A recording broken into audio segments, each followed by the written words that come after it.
قرآن کریم آدمی اس طرح کے لہجے میں، اس طرح کے انداز میں سنتا ہے تو انسان کی روح خوش ہو جاتی ہے۔ ہمارے ہاں تو قرآن کریم کے ساتھ جو ہوتا ہے وہ آپ سب حضرات جانتے ہیں، تراویح میں قرآن کریم جس طریقے سے پڑھا جا رہا ہوتا ہے تو عجیب ہی ایک سلسلہ ہوتا ہے۔ حدیث میں آتا ہے نا کہ بعض قرآن پڑھنے والے ایسے ہوتے ہیں جن پر قرآن لعنت کرتا ہے، وہ قرآن پڑھ رہے ہوتے ہیں، قرآن ان پر لعنت کر رہا ہوتا ہے۔ تو قرآن پڑھنے کا بھی ایک اسلوب ہے، ایک انداز ہے۔ تو یہ ایک اچھی روایت ہے الحمدللہ، اس سے یہ خوشی ہوتی ہے کہ آہستہ آہستہ یہ سلسلہ اگر پھیلتا چلا جائے، لوگوں میں اویئرنیس آ جائے اور قرآن کریم کو ایسے پڑھا جائے۔ پڑھنے کا حق تو کوئی بھی ادا نہیں کر سکتا، لیکن کم از کم اس کا تلفظ، اس کی تجوید، حروف کی صحیح ادائیگی جو قرآن کا حق ہے تو اس کو تو ہر حال میں پورا کرنا ضروری ہے۔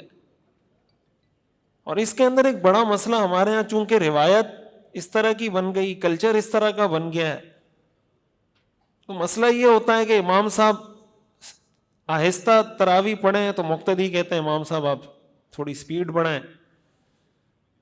کچھ مقتدی ایسے ہوتے ہیں امام صاحب سپیڈ بڑھاتے ہیں تو وہ کہتے ہیں امام صاحب تھوڑا سلو پڑھیں۔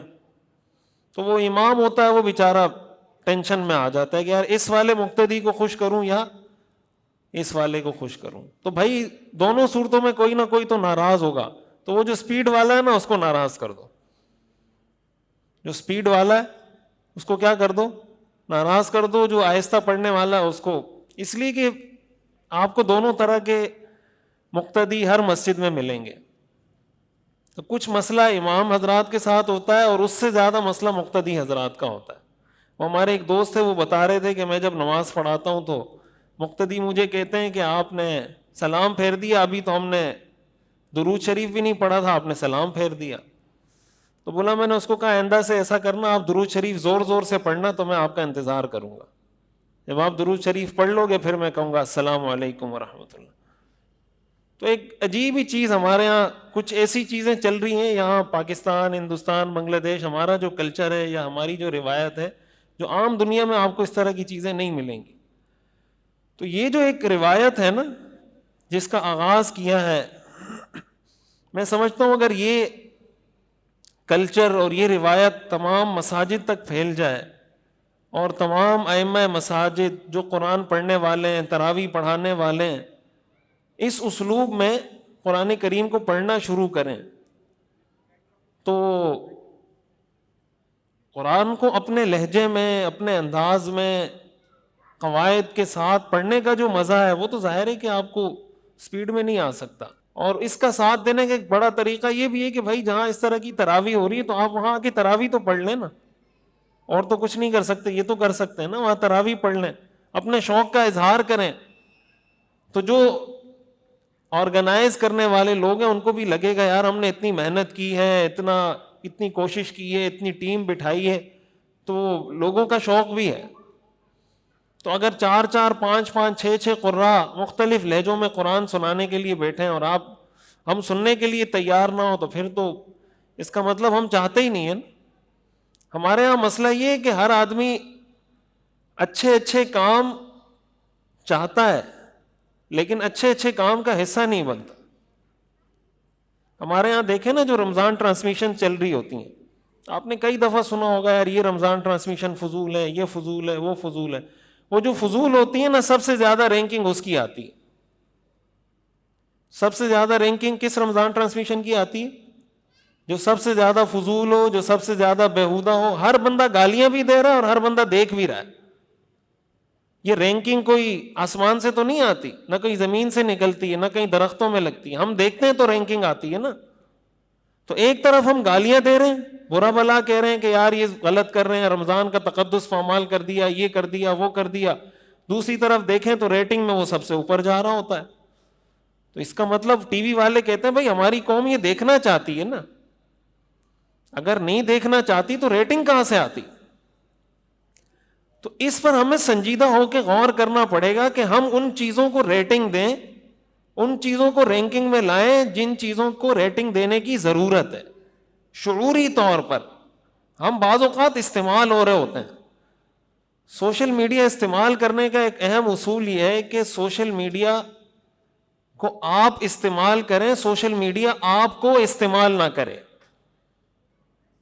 آپ سوشل میڈیا کو استعمال کریں، سوشل میڈیا آپ کو استعمال. یہ جو ہم دل سے ایک چیز کو برا جان رہے ہوتے ہیں اور پھر اسی چیز کی ریٹنگ اور رینکنگ آ رہی ہوتی ہے، اس کا مطلب یہ کہ سوشل میڈیا ہمیں استعمال کر رہا ہے. ہم سوشل میڈیا کو کب استعمال کریں گے؟ ہم سوشل میڈیا کو اس وقت استعمال کریں گے جب ان چیزوں کی رینکنگ اور ریٹنگ آنا شروع ہو جائے جو ہم دل سے چاہتے ہیں کہ اس کی ریٹنگ آنی چاہیے. اس کا مطلب ہوگا کہ اب ہم نے سوشل میڈیا کو استعمال کرنا شروع کر دیا ہے، ورنہ اس سے پہلے سوشل میڈیا ہمیں استعمال کر رہا ہے. ایک تو اس کے لیے شعوری کوشش کی ضرورت ہے، اپنا حصہ ملانے کی ضرورت ہے. میں آج جس موضوع پہ بات کرنا چاہتا ہوں نا، وہ بھی اس سے سمجھے لنک ہے، اس سے جڑی ہوئی بات ہے. قرآن کریم میں اللہ تعالیٰ نے رسول اللہ صلی اللہ علیہ وسلم کی ایک صفت بتائی ہے، یا ایھا النبی انا ارسلناک شاہدا ومبشرا ونذیرا. مختلف صفات ہیں، ان صفات میں سے آپ کی ایک صفت ہے مبشر. مبشر کا مطلب ہوتا ہے خوشخبری دینے والا.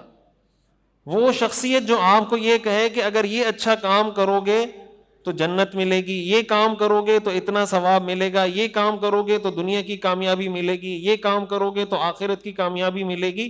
اس کو کہتے ہیں مبشر. اور اسی کے ساتھ ایک اس کی جو ضد ہے وہ ہے نذیر. نذیر اس کی ضد ہے. نذیر کا مطلب ہوتا ہے جو ساتھ ساتھ خوشخبری بھی دے، ساتھ ساتھ ڈرائے بھی کہ بھائی اگر یہ کام کرو گے تو اجر ملے گا، اور اگر نہیں کرو گے تو گناہ ملے گا، اللہ ناراض ہو جائے گا. یہ کام کرو گے تو اللہ راضی ہو جائے گا، یہ کام کرو گے تو اللہ ناراض ہو جائے گا. تو جو شخصیت یہ بتائے کہ یہ کام کرو گے تو اللہ راضی ہوگا، اس کو کہتے ہیں مبشر.